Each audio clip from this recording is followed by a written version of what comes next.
Amigos, sean bienvenidos a la entrega número 21 de Aprende Biblia.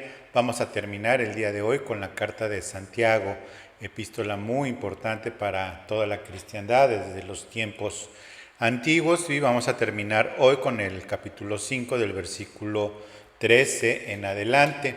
Es muy importante entender que esta carta, como ya lo hemos estado revisando a lo largo de todas las entregas de Aprende Biblia sobre Santiago, es que los temas surgen unos tras otros y que pues se van hilando al final y que se tiene que ver que sí tienen una cierta relación muy estrecha con temas torales, se les puede llamar así, de la epístola.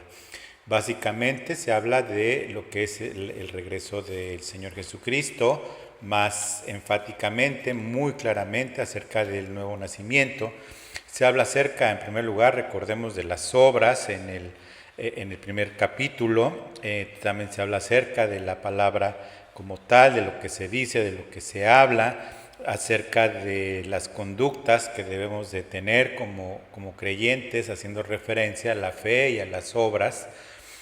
Obviamente acerca del pecado de la lengua, del hablar, cómo esto afecta en la vida de todos los creyentes, acerca de la verdadera sabiduría ya en el capítulo 3, recordemos que hace mención en el capítulo 1, pero en el 3 lo refiere nuevamente, así como la mundanalidad que nosotros debemos de entender, tanto su causa, sus consecuencias, el cómo ser librados de esto en el capítulo 4 y las características de esta, todo lo que viene siendo el capítulo 4. Ya en el capítulo 5 hablamos sobre las riquezas, muy claramente acerca de pues esta teología de la liberación acerca de los pobres, lo hablamos en la entrega pasada, la paciencia, algo muy importante sobre los juramentos. Termina entonces Santiago con referencia acerca de la oración, acerca de los enfermos, acerca de lo que se debe de hacer y lo que viene siendo al final una conversión de los que se equivocan, muy importante. Son muy pocos versículos, hay que hacer esta referencia, pero que tienen un contenido muy importante, y la razón es la siguiente: de estos versículos que vamos a leer se desprende todo uno de los sacramentos de la Iglesia Católica, que es la extrema unción.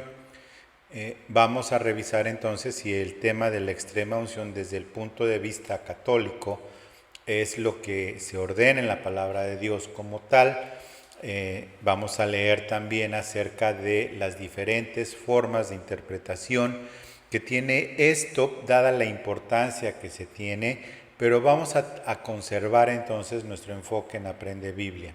Vamos a conservar nuestro enfoque de estudiar lo que dice y tratarlo de entender en el texto, en el contexto, la etimología, las circunstancias que rodean a toda la carta, que están en la mente, en el corazón de Santiago al escribir esto, guiado por el Espíritu Santo. Es decir, si estos pasajes los estudiamos aisladamente, pues evidentemente la interpretación que se le puede dar sin el contexto e interpretando el texto de una manera pues absolutamente literal, da entonces pie a prácticas como viene siendo la extrema unción, que pues no está literalmente así descrita en la palabra de Dios, que bueno, como un sacramento católico, técnicamente hablando, debería de estar basado en lo que viene siendo la Biblia per se, la Biblia como tal y bien interpretada. Sin embargo, empieza con lo que viene siendo la oración en el versículo 13, Santiago 5, versículo 13, y habla Santiago de la siguiente forma: ¿está alguno de vosotros afligido? Pues haga oración. ¿Está alguno alegre? Pues canta alabanzas. Así de simple. ¿Dónde saca esto? ¿Por qué lo saca esto de repente Santiago pues no es distinto a todo su estilo, que va poniendo temas sobre todo relacionados con el comportamiento de los cristianos, del comportamiento de los creyentes, y es extraordinariamente simple, no se requiere mucha interpretación. Está alguien afligido, haga oración; está alguno alegre, cante alabanzas. Qué grande bendición es cantar alabanzas alegre, ¿no? Con la bendición de Dios, y qué tan glorioso es estar afligido también, y sí orar y también cantar alabanzas. Entonces, bueno, pues nada más hace referencia al asunto de cantar alabanzas. Precisamente, mucho de lo que Santiago está claramente entendido acerca de las reuniones de los creyentes es el hecho de cantar alabanzas.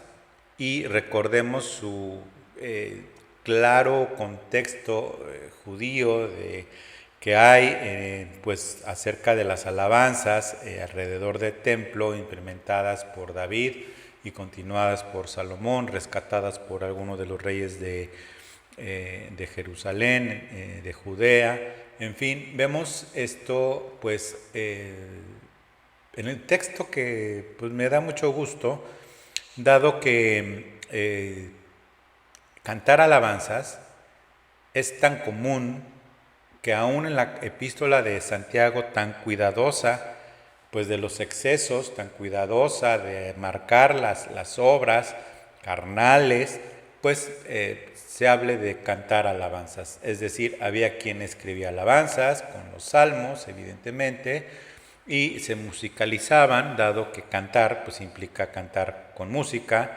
Es decir, cantar significa una melodía, significa una armonía, y significa un orden consecutivo de, pues, de lo que viene siendo la música de acordes, y obviamente pues, la tonadita, ¿no? la melodía, todo lo que viene siendo esto, y evidentemente una letra. Entonces, bueno, pues esto nos da pie a pues que aún en Jerusalén, y por supuesto también no solo lo vemos en la carta de los Corintios acerca de cantar alabanzas, incluidas en el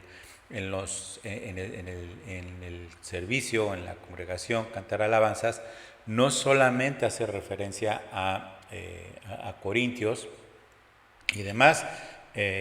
Sabemos que denominaciones, sobre todo antiguas, sobre todo en Inglaterra, pues no cantar alabanzas, no cantar himnos, sí, pero John Wesley decía que él estaba de acuerdo y lo leí en la biografía de John Wesley, que él estaba de acuerdo en que hubiera instrumentos en la congregación, instrumentos musicales, siempre y cuando no se usara, haciendo referencia a la música con instrumentos. Evidentemente, bueno, pues no es esta entrega acerca de la alabanza, pero sí quería hacer referencia a este asunto. Está alguno alegre, canta alabanzas, y también pues nuestra bendición de poder estar afligido y cantar alabanzas, y estar contento y orar también.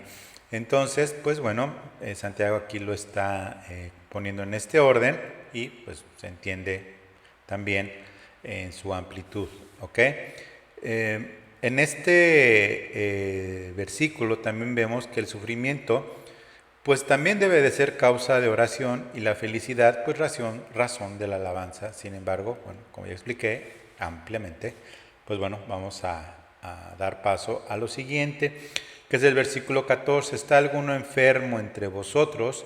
Llame a los ancianos de la iglesia y oren por él, ungiéndole con aceite en el nombre del Señor. Ungiéndole con aceite en el nombre del Señor. Es precisamente este tema pues que ha dado paso a través de los siglos, desde la conformación de la Iglesia Católica, como lo entendemos, estableció sacramentos, y uno de estos sacramentos es precisamente el de la extrema unción, que es diferente a la de los santos óleos. Algún católico instruido podrá explicar la diferencia, no es el caso nuestro. Sin embargo, en el de la extrema unción, que es un sacramento, como digo, de la Iglesia Católica, que consiste en ungir con aceite bendito, que son los santos óleos, que se usa para otros sacramentos, a una persona cristiana que está próxima a la muerte.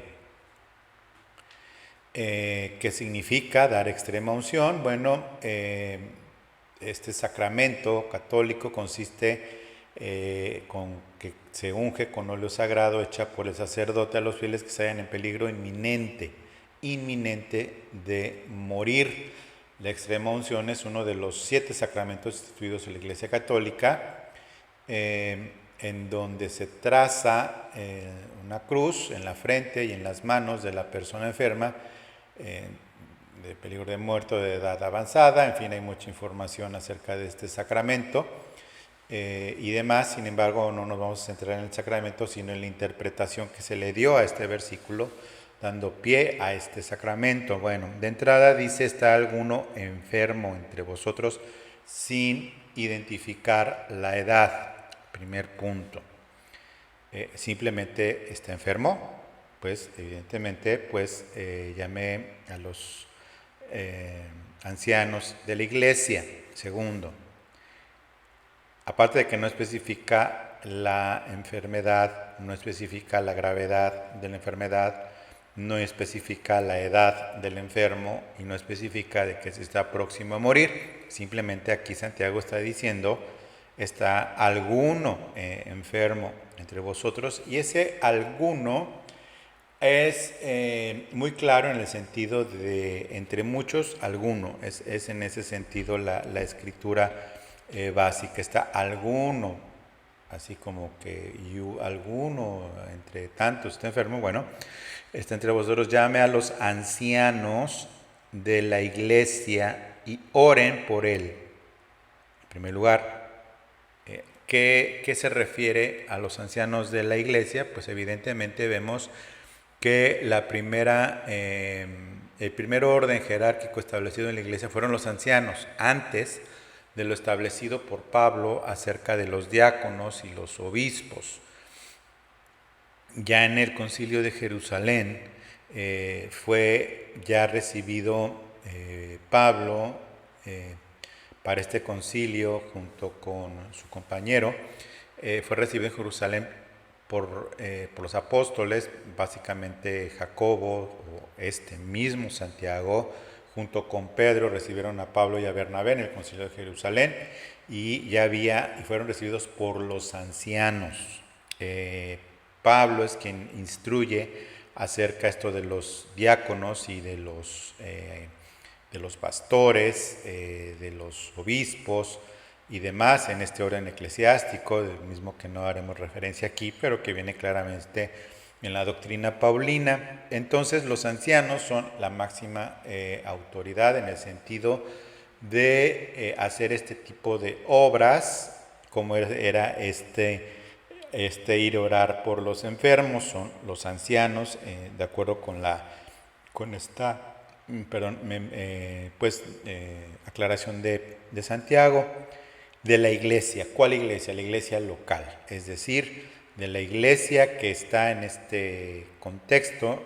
También Santiago no lo está especificando que sea la iglesia de Jerusalén o los Santiagos de la iglesia que está el día de hoy en el Vaticano, porque no está hablando de ancianos, no de sacerdotes conforme a la ley judía. Está hablando a los ancianos instituidos por Santiago, seguramente, o por alguno de los apóstoles, escogidos y puestos para hacer esto, delegándole autoridad a estos ancianos para que hicieran esto. Entonces ya se ve aquí un orden de la iglesia instituido ya para hacer esta actividad. Entonces, llame a los ancianos de la iglesia local, y oren por él. Y oren por él los ancianos, aunque en el texto, insisto, y oren por él hace referencia a los ancianos, pero en sí como tal está escrito es que el que los llama a los ancianos que vayan los ancianos y que oren los que los llamaron a los ancianos y los ancianos. Y lo que sí hacen los ancianos, aunque no es estrictamente como está escrito, es ungiéndole con aceite en el nombre del Señor. Ungiéndole con aceite en el nombre del Señor. Y esto de ungiéndole con aceite en el nombre del Señor, pues es esta práctica judía que se tenía mucha experiencia en el diagnóstico de enfermedades graves por parte de los sacerdotes. Recordemos que en el Antiguo Testamento las personas tenían que ir con los sacerdotes para que fueran diagnosticados de enfermedades, particularmente la temida y justificadamente temida lepra, que en sí la enfermedad de lepra tenía muchísimas variantes, pero tenía que ver con las infecciones de la piel, la gravedad de esta y como tal, y también acerca de la unción de los sacerdotes con el aceite. Entonces, esta actividad de diagnosticar y de ungir con aceite, pues se tenía mucha experiencia por parte de los judíos, particularmente de los sacerdotes de la ley. Entonces, pues es en el contexto de Santiago probablemente había sacerdotes ya de la ley convertidos al cristianismo, habiendo dejado su oficio de sacerdote o no, no lo sabemos, pero que iban a tener una gravísima persecución, sacerdotes de la genealogía de Aarón y de Leví, todo este asunto, y que hacían esto en el contexto de Santiago. Sin embargo, esta epístola no está solamente escrita a los cristianos de la iglesia de Jerusalén, que es donde estaba el templo. Está escrito simbólicamente a las 12 tribus de Israel, pero que está, ya vimos, abarcando a toda la cristiandad. ¿Ok? Bueno, dice ungiéndole con aceite ¿cómo? En el nombre del Señor. Es decir, ungiéndole con aceite en el nombre del Señor, es decir, en representación de Jesucristo, ungiéndole con aceite al que está enfermo. Y esta unción de aceite en el nombre de Jesucristo, pues es en donde se ha dado pie a la interpretación literal, que ya vimos el tema de del sacramento católico, que hay solamente el sacerdote católico es quien lo puede hacer. Sin embargo, en este contexto lo vemos que haciéndole en el nombre del Señor, ungiéndole con aceite en el nombre del Señor, pues está el simbolismo del Espíritu Santo, del aceite, y está también el tema de la unción. Esta unción no se especifica cómo, no dice poniéndole una cruz en la frente y en las manos, simplemente dice ungiéndole con aceite. Y esto está haciendo referencia entonces a que el aceite, por un lado está el tema simbólico de hacerlo en el nombre del Señor, ¿ok? Y ungiéndole con aceite, pero no para una preparación de muerte como en la extrema unción, sino ungiéndole en aceite, en oración, para sanación o para sanidad. Entonces, aquí vemos que el hecho de ungirle con aceite como símbolo del Espíritu Santo y en el nombre del Señor Jesús, y al hacer la oración, viene precisamente cómo debe de ser esta oración. Entonces, ¿está alguno afligido? Haga oración. Y si está enfermo, pues llame a los ancianos, oren, le unjan con aceite. ¿Y cómo es que debe de ser esta oración? Hay un "y" en el versículo 15. Y la oración de fe salvará al enfermo. Y aquí una anotación importante. Este de salvará al enfermo, recordemos que la palabra salvar y sanar es la misma palabra. Es la misma palabra, sin embargo aquí no está hablando de salvación de la muerte eterna, sino está hablando de la salvación en el mismo contexto como lo manejó nuestro Señor Jesucristo, que es totalmente claro en este aspecto. Recordemos, por ejemplo, en Marcos 6:56, se lo voy a leer. Marcos 6:56 está hablando de nuestro Señor Jesucristo y dice: y donde quiera que entraba, en aldeas, ciudades o campos, ponían en las calles a los que estaban enfermos y le rogaban que les dejase tocar siquiera el borde de su manto, y todos los que le tocaban quedaban sanos. Es decir, no dice eran salvos o salvados, sino que eran sanados. Pero también vemos que el mismo contexto, la misma palabra se maneja en el orden tanto de enfermedad como de sanidad, de enfermedad física. Hay comentarios bíblicos que habla de la enfermedad, de la perdición. La verdad es que no dice eso. Lo que dice, y no lo vamos a cambiar ni a mover. Y esto en Mateo 9, vamos a leer desde el 18, dice, desde el 18 al 26, Mateo 9, desde el 18 al 26, dice: mientras él decía estas cosas, vino un hombre principal y se postró ante él, el Señor Jesucristo, diciendo: mi hija acaba de morir, mas ven, pon tu mano sobre ella y vivirá, nos sanará. Es un juego de palabras, pero básicamente dice: y vivirá. Y se levantó Jesús y le siguió con sus discípulos. Y aquí una mujer enferma de flujo de sangre, desde hacía 12 años, se le acercó por detrás y le tocó el borde de su manto, porque decía dentro de sí: si le tocare solamente su mano, seré salva. No ha traducido como sana, sino salva o salvada de esa enfermedad, que es la interpretación que se le debería de dar. Sin embargo, salvada de esa enfermedad se confunde con salvada de la muerte eterna, pero está hablando de salvada de la enfermedad. Pero Jesús, volviéndola y mirándola, le dijo: ten ánimo, tu fe te ha salvado. ¿De qué? ¿De la muerte eterna o de la enfermedad? No hay que sacar de contexto las cosas. Le dijo: tu fe te ha salvado de esa enfermedad. Pero le llama hija.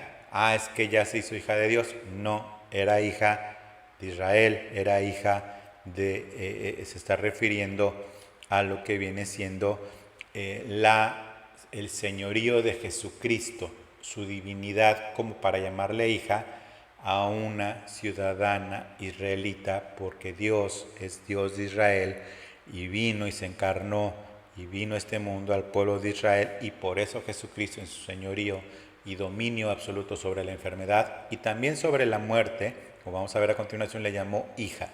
Y la mujer fue salva,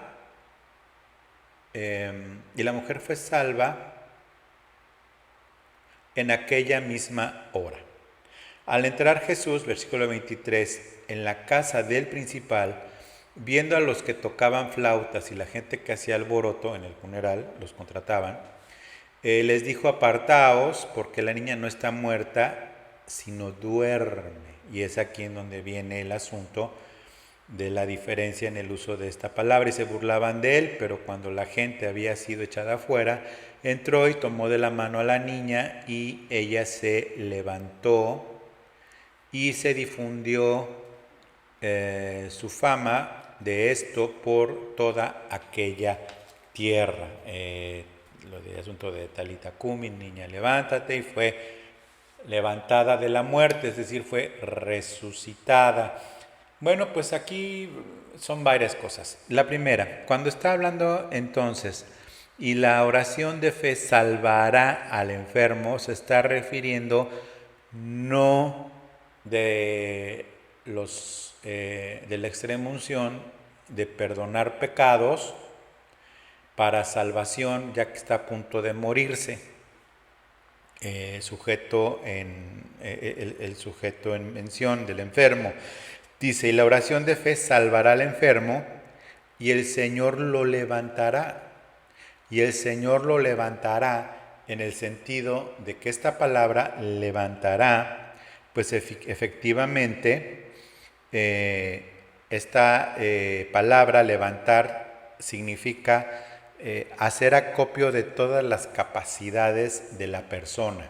Eso significa levantar, hacer acopio de todas las capacidades físicas, emocionales y mentales de la persona. O sea, cuando alguien le dice, levántate ya de esta situación, eso es lo que significa esta palabra. Levántate ya de esta situación es porque es la invitación, la exhortación o la exigencia a una persona que haga acopio de todas sus capacidades emocionales, mentales, físicas y demás para que afronte una situación. Es lo que significa esta palabra levantar en griego. Sin embargo, dentro de la misma etimología, también hace referencia a levantarse, obviamente físicamente, pero sobre todo es una palabra simbólica en el sentido de levantarse, porque es diferente a reincorporarse, pero es levantarse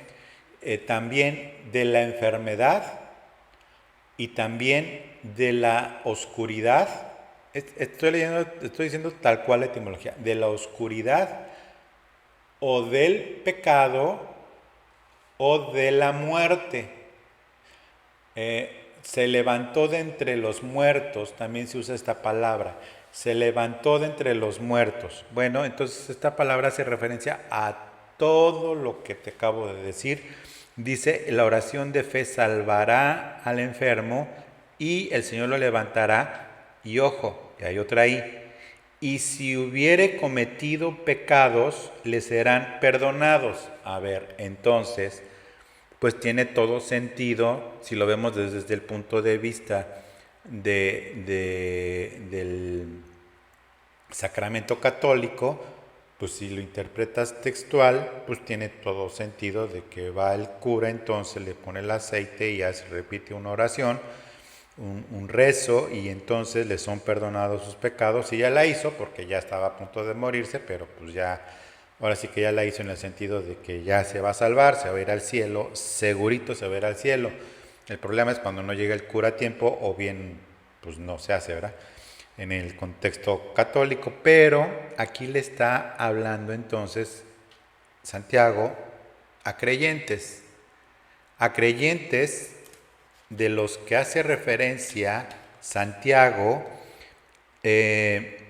a los que hace referencia Santiago desde un principio, en donde vemos que el Señor muestra claramente en Santiago a los que hemos recibido la naturaleza, la bendición de Dios al haber nacido de nuevo. Recordemos que pues sí, el Señor nos enseña a través de Santiago precisamente esto. Bueno, ¿a qué se refiere Santiago con este asunto de perdonar pecados? Pues no que cuando recibes al Señor Jesucristo te perdona pecados. Sí, te perdona pecados. También dice la misma palabra de Dios que en primera de Juan, que si alguno hubiere pecado, abogado tenemos para con el Padre, a Jesucristo el justo. Entonces, ¿a qué pecados puede estarse refiriendo? Bueno, hay malas interpretaciones dentro de la grey cristiana que el pecado no confesado te lleva a enfermedad. ¿Habrás oído esto? Bueno, esto no lo dice la Biblia en ningún sentido. Pecado no confesado no te lleva a la enfermedad, porque entonces pues yo creo que sería garantía que en el momento en el que alguien se hace cristiano pues se enfermaría, ¿no? O que nunca pecaría también. Pues imagínate por este descuido de la carne se llegase a pecar y en ese momento te enfermas, o si no lo confiesas porque no sabías que era pecado, pues te toca la enfermedad, ¿no? En fin, las obras de la carne en ningún lado dice que te van a hacer que te enfermes. ¿Qué es lo que hace que un creyente se enferme? Por pecado. Y hay solamente uno. Y muy probablemente, bueno, no probablemente, afirmo categóricamente por el contexto de Santiago y dado su apego completo a cada palabra por palabra del Señor Jesucristo, su medio hermano, que aprendió y que Pablo confirmó posteriormente, y que era común que todos lo entendían al participar de algo que dejó instituido el Señor. Y lo que dejó instituido el Señor fue el poder participar de la cena del Señor cada vez que se reunieran, y es lo que ellos hacían. Sin embargo, encontramos este evento en donde vamos a hacer referencia a algo que es muy delicado y por lo que yo propongo que pongas muchísima atención. ¿Cuál es ese pecado que puede llevar a alguien a la enfermedad e incluso a la muerte, siendo creyentes, y que Santiago dice, pues vayan los ancianos, todos oren por el enfermo, únjales con aceite y el Señor lo levantará, porque pidió que fueran los ancianos? Se instituye este servicio en la iglesia de orar por los enfermos, e ir al lugar donde están, y el pecado que le es perdonado al momento de recibir esta unción, este ungimiento, y reconociendo su pecado, el Señor lo levanta, y es el siguiente. Voy a leer 1 Corintios 11, desde el versículo 27. 1 Corintios 11, 27. De manera que cualquiera que comiere este pan o bebiere esta copa del Señor indignamente, será culpado del cuerpo y de la sangre del Señor. Por tanto, pruébese cada uno a sí mismo y coma así del pan y beba de la copa. Porque el que come y bebe indignamente, sin discernir el cuerpo del Señor, juicio come y bebe para sí, por lo cual hay muchos enfermos y debilitados entre vosotros, y muchos duermen, es decir, han muerto en Cristo, porque duermen, pero han muerto. Y muchos duermen.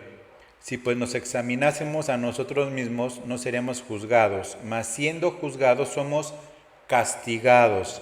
Puedes leerlo en tu Biblia, sí, el Señor sí castiga a los cristianos, que no solo por participar indignamente de la cena del Señor, de hecho ya es un sacramento que en muchas congregaciones ni se enseña, ni se practica, ni se sabe de esto.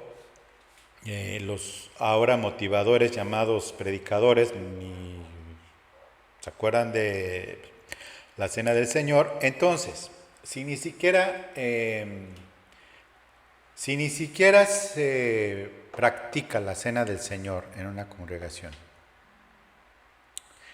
que es un sacramento que el Señor dejó, 2 sacramentos, no 7, dejó 2 sacramentos: el bautismo en agua, con plena conciencia de arrepentimiento de pecados, de reconocimiento como Jesucristo, como Salvador, y sobre todo la muerte, pero sobre todo la resurrección, que es lo que simboliza el bautismo en agua. Al salir del agua con Cristo hemos sido juntamente bautizados, al salir del agua con una nueva naturaleza, que es el bautismo en agua, así como el segundo sacramento, que es lo que viene siendo la cena del Señor.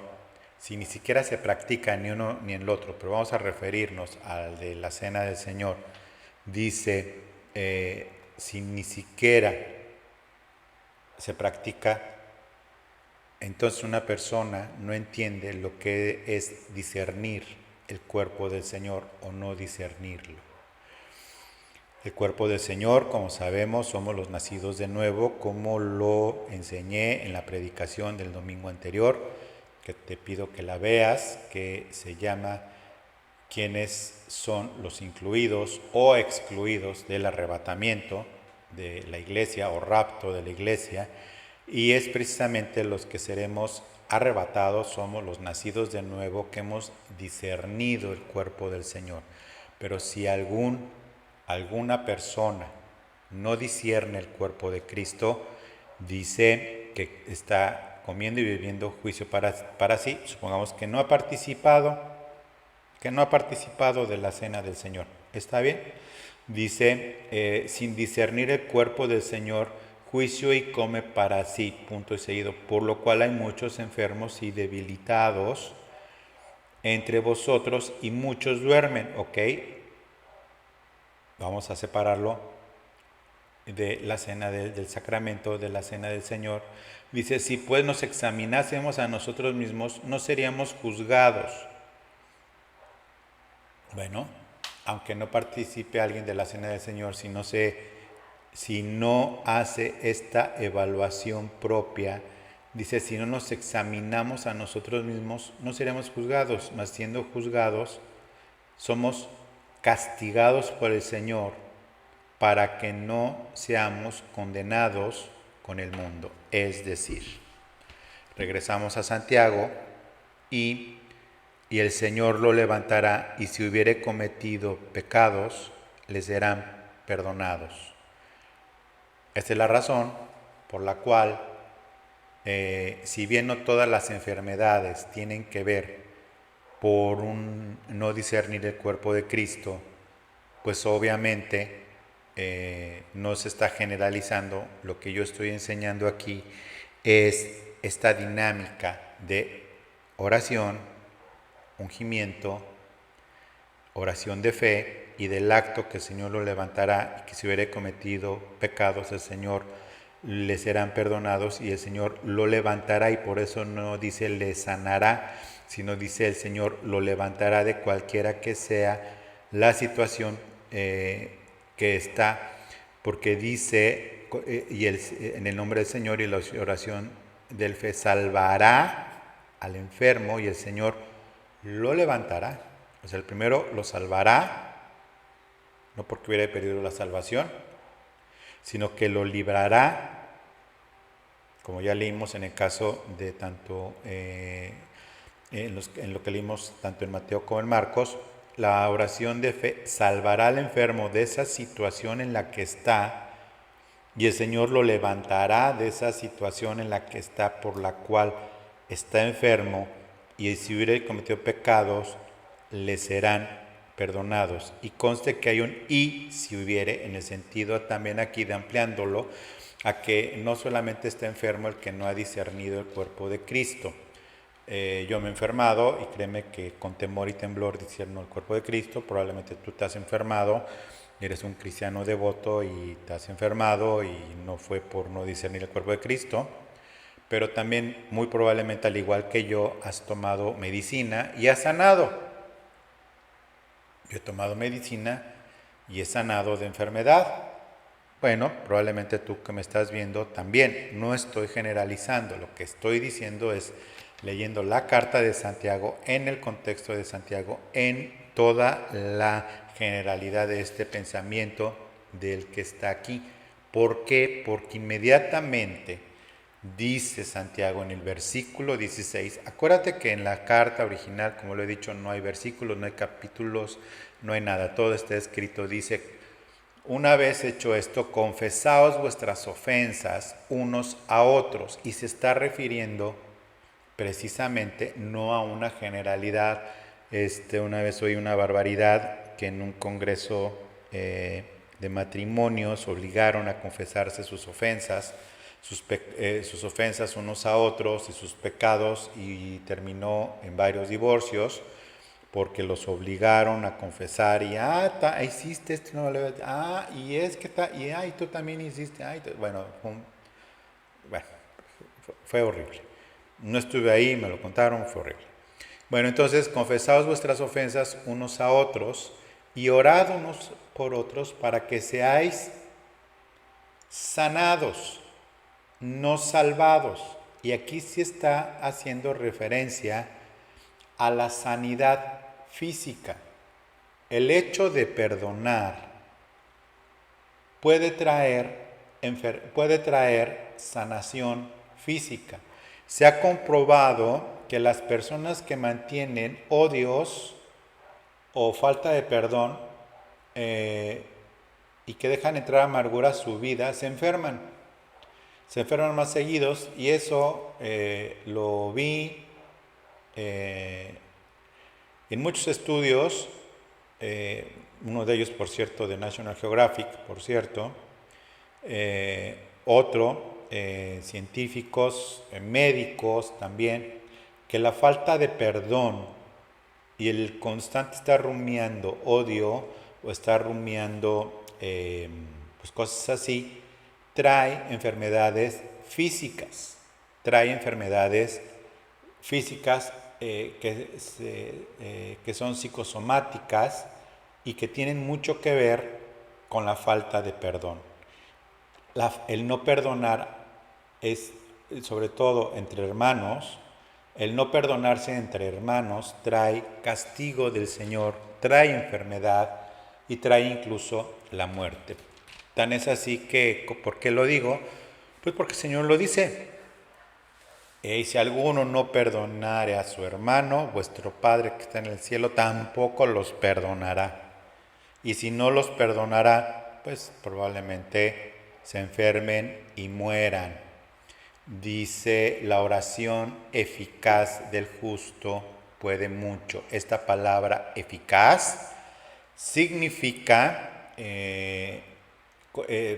precisa, aunque la palabra en griego la palabra en griego de eficaz es energesis, eficazmente, que viene de la palabra enérgica, ¿ok?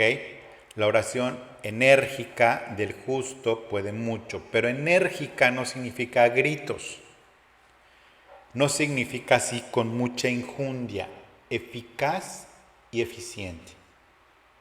¿Sí? Eficaz con energía significa que logra resultados, eso significa eficaz.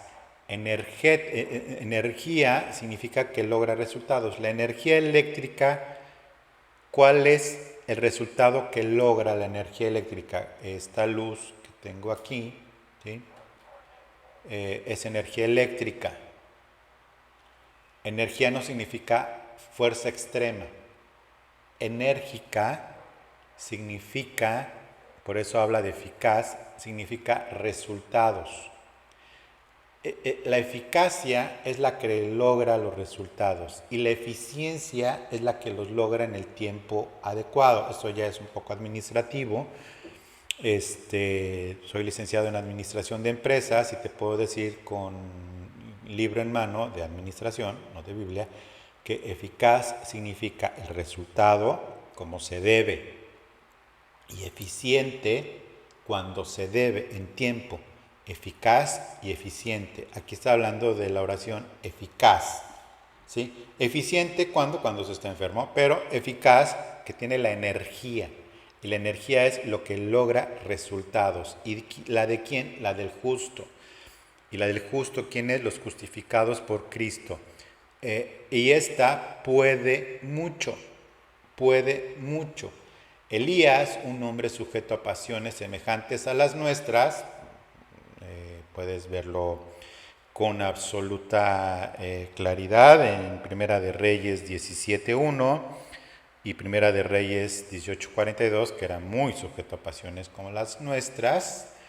Dice, Elías era un hombre sujeto a pasiones semejantes a las nuestras y oró fervientemente, por eso está perfectamente acomodada la palabra ahí de fervientemente, es decir, eficazmente, para que no lloviese, y no llovió sobre la tierra por 3 años y 6 meses, y otra vez oró, y el cielo dio lluvia y la tierra produjo su fruto. Entonces, la oración de fe y la oración eficaz son sinónimos en el sentido de fe, que es en el momento adecuado, con la fe adecuada, en el tiempo adecuado y con la energía adecuada. Esa es la oración de fe y la oración eficaz para esta situación en particular de la que está hablando. Porque está en un contexto diferente cuando Santiago dice pida, pero pida con fe, no dudando, ¿no? Como decía en el capítulo 1 de Santiago.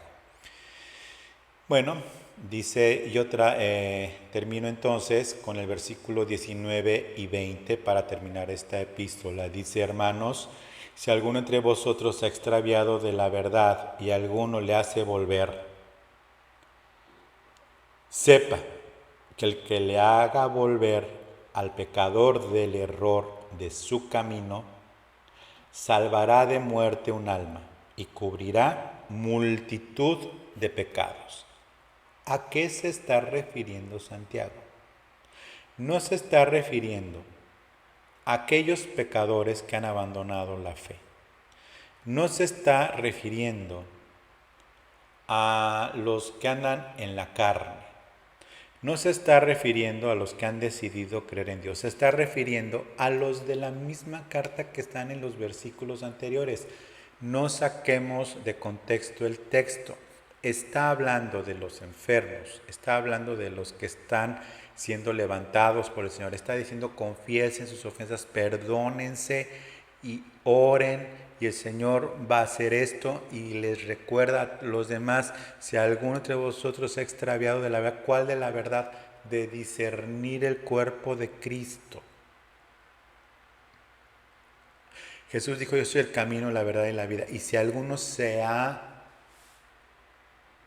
extraviado por falta de perdón, porque no ha entendido, porque está enfermo, porque todo lo demás, dice, el que le haga volver al pecador de su error, de su camino. ¿Cuál error de su camino? No dice de sus pecados, dice de qué, de su camino. Salvará de muerte un alma, dice no un cuerpo. Y aquí sí se está refiriendo precisamente a la muerte de un alma. Lo dice textual, no dice lo salvará de su enfermedad, dice lo salvará de su alma, y entonces sí cubrirá multitud de pecados de sí mismo o del que está errado. Del que está errado.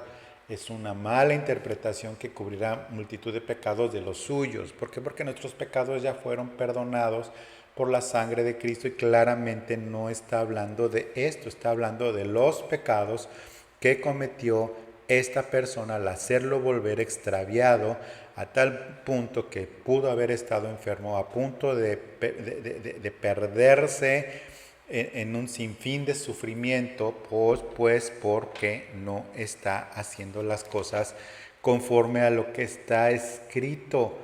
¿Sí? Está escrito aquí,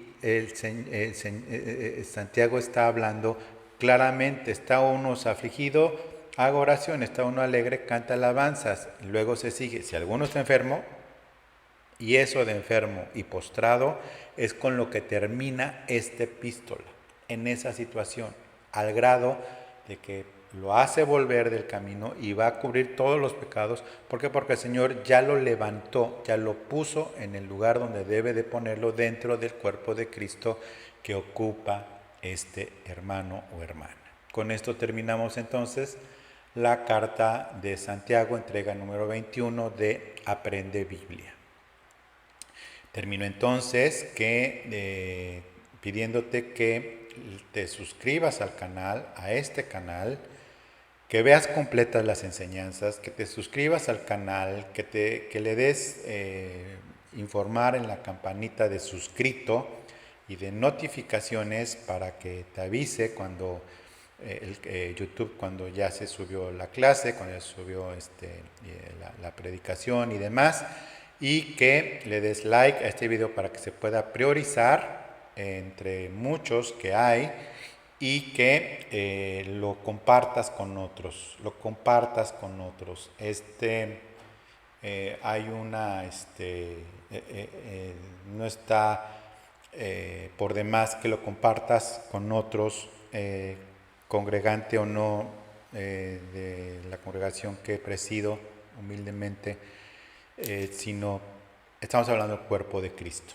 Entonces te pido que lo difundas, que lo enseñes, que lo promuevas, y sobre todo que si alguno hubiere pecado, te arrepientas, pero sobre todo enfermo o mal, ayudarlo y ver y recurrir a los ancianos de tu congregación, de tu iglesia, y recurrir también a esta bendición tan grande que tenemos con el Señor. Muchas gracias, que Dios te bendiga.